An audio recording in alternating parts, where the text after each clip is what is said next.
I'll never forget that day when we drove up to that rat's nest of a house, and my father-in-law actually got out of the car and seemed excited with it.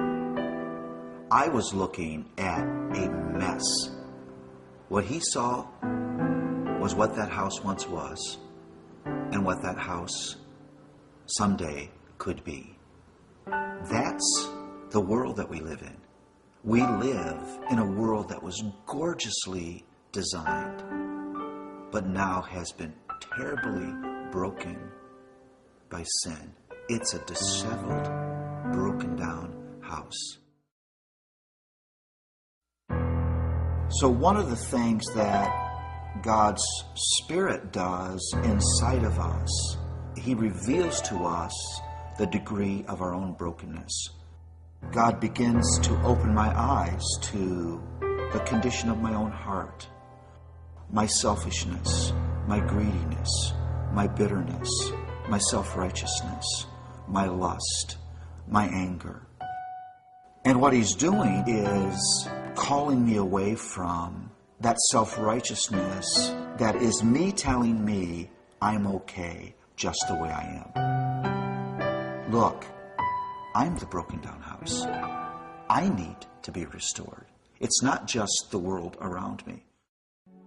And then God works to put me in situations and circumstances where I experience the brokenness of the world around me. Maybe that's an unkind boss. Maybe that's a moment of racism. Maybe that's a moment of being ripped off.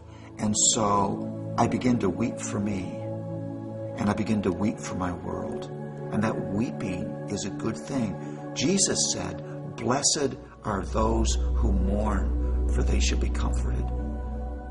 As Christians, we ought to be the saddest community on earth, because our eyes should be opened, and we should know how broken we are and how broken our world is.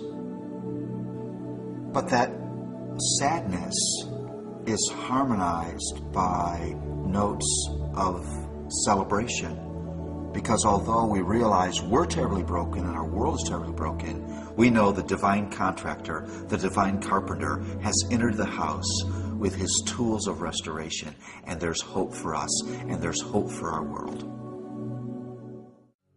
I have experienced incredible glories in my life. I've walked up to the base of the Himalayan mountains and watched until you think that they're never going to end. I've stood on a pier in Florida and seen the most beautiful sunsets you could ever imagine. I've watched giraffes nibble on trees in the bush country of South Africa.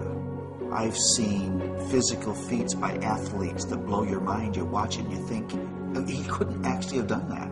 I've seen beautiful paintings by artists that I have a deep love and esteem for. I've tasted food that hits my palate and you think, how could this bite be this good? All of that has been experienced in a broken world.